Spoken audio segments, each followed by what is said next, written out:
Pemirsa, Anda kembali menyaksikan spesial report Berita 1 News Channel mengenai pemilihan pimpinan MPR dan saat ini MPR di gedung DPR MPR sedang dilaksanakan persiapan untuk dilakukannya voting, dan sambil menunggu persiapan untuk voting kita kembali melanjutkan dialog kita bersama Bapak Sirojudin Abbas, beliau dari SMRC.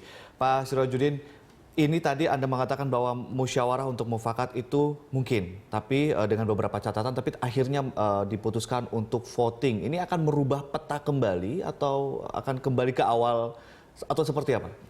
Saya kira peluangnya sekarang lebih terbuka bagi kedua-dua pihak, karena hitungan waktu nominasi itu kan fraksi, dan jumlah anggota masing-masing fraksi kan berbeda totalnya. Nah, ketika voting dilakukan secara terbuka, setiap partai dan setiap fraksi bisa mengontrol anggotanya siapa dan kemana pilihannya. Tetapi ketika pilihan yang dibuat MPR sekarang itu tertutup, maka di situ terbuka kemungkinan untuk saling bergeser kemana gitu, kemana yang paling semakin mencair begitu, semakin mencair, dan sulit bagi pimpinan fraksi atau pimpinan partai sekalipun untuk mengontrol orang per orang pilihannya kemana. Nah, oleh sebab itu pintu dan peluang terbuka untuk kedua belah pihak. Ini tentu saja ini akan ditentukan oleh sejauh mana masing-masing fraksi bisa memastikan komitmen anggotanya akan kemana dia. Dan saya kira semua fraksi punya punya investasi di situ. Kalau kita lihat DPD tadi sudah mulai terpecah, sudah ada faksi-faksi begitu di DPD sendiri, itu seperti apa Pak nanti? Iya, tentu saja dari pagi sebetulnya DPD sudah seperti itu, sudah terpecah. Dan itu bisa dimengerti karena kemenangan Pak Osman Sabtaodang di pemilihan calon kemarin, itu kan hanya 64 dari 130 anggota DPD yang sudah dilantik. Dan tersebar gitu, ke 9 calon yang lain. Artinya itu bahkan kurang dari 50% saya kira gitu. Pak Sirojudin, nampaknya di gedung DPR MPR untuk voting sudah mulai dilakukan, dan kita langsung bergabung dengan tim dari DPR MPR untuk menyaksikan bersama voting di gedung DPR. Ke depan. Dari fraksi Partai Golkar, Bapak Dr. Haji Dading Ishak diharap maju ke depan. Dari fraksi Gerindra, Bapak El Nino M. Hussein Mohi. Dari fraksi Partai Demokrat, Bapak Haji Darizal Basir. Dari fraksi PAN, Bapak Muhammad Saprudin. Kami persilakan. Golkar diulangi, Bapak? Oh, bukan Bapak Dading Ishak. Bentar. Coba Pak, langsung diganti Pak. Siapa Pak dari Golkar? Markus. Dari fraksi Golkar adalah Markus apa? Markus apa? Nari. Langsung dirubah sini. Demokrat siapa Pak? Haji dari Zalbasir. Fraksi Hanura, Saudara Fraksi PAN, Fauzi Abru. fraksi Gerindra, Saudara El Nino. Yandri Susanto. Ya. PKB siapa Pak? PKB siapa Pak? Neng EM. Neng EM. Bukan Dr. Haji Anna. Siapa? Neng EM. EM. Fraksi P3, Saudari Kartika PKS. Yuristi.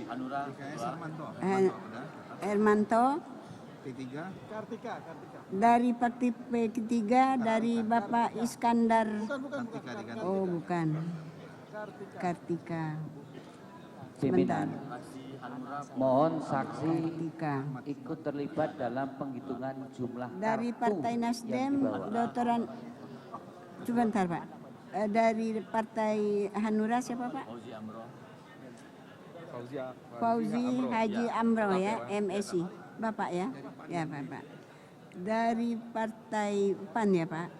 PAN Yandri Susanto. Dari Partai Nasdem, Padoli ya? Bapak Dr. Andes Padoli? Ya, betul. Dari Hanura Fauzi Haji Amro, dari kelompok Muhammad Asri Anas. Iya, pemirsa dan juga Pak Sirojudin Abbas. Ini kita lihat voting sudah dimulai begitu ya.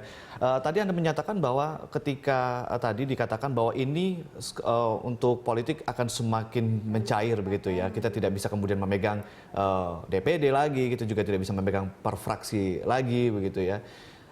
Artinya partai-partai mana yang kira-kira akan menjadi apa ya, swing voters, yang akan penuh dengan swing voters di dalamnya?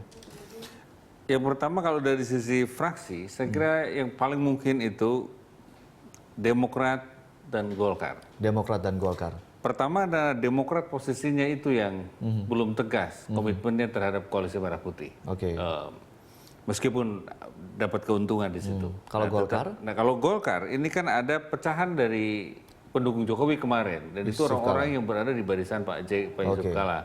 Ada Agus Gumiwang, ada yang lain-lain.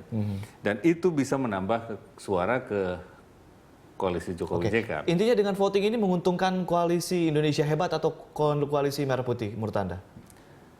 Dari kecenderungan umumnya, saya menangkap ini akan menguntungkan koalisi Indonesia Hebat. Dalam hal ini, kalau misalnya peluang skornya keseluruhan nanti di akhir, apakah 5-0 apa 4-1, saya akan cenderung ke 4-1. 4-1 begitu ya, tadi yang Anda katakan atau kita bahas di awal. Karena justru memang Demokrat juga punya kepentingan untuk kemudian menjadi pelicin seperti Anda bilang tadi begitu ya. Kalau DPD sendiri bagaimana Pak pandangan Anda? Nah, DPD ini memang ada beberapa anggota yang dari pagi memang sudah jelas keberpihakan ke koalisi Merah Putih. Tetapi saya kira ada gengsi kelembagaan yang tidak bisa diabaikan dalam hal ini. Karena DPD yang baru berumur 10 tahun lalu tiba-tiba sekarang akan punya ketua MPR, itu satu penghargaan dan prestasi yang luar biasa. Yang harusnya DPD didukung secara solid. Saya kira kalaupun tidak 100% mungkin mayoritas akan merasa punya investasi moral bagi institusi yang mereka ikuti.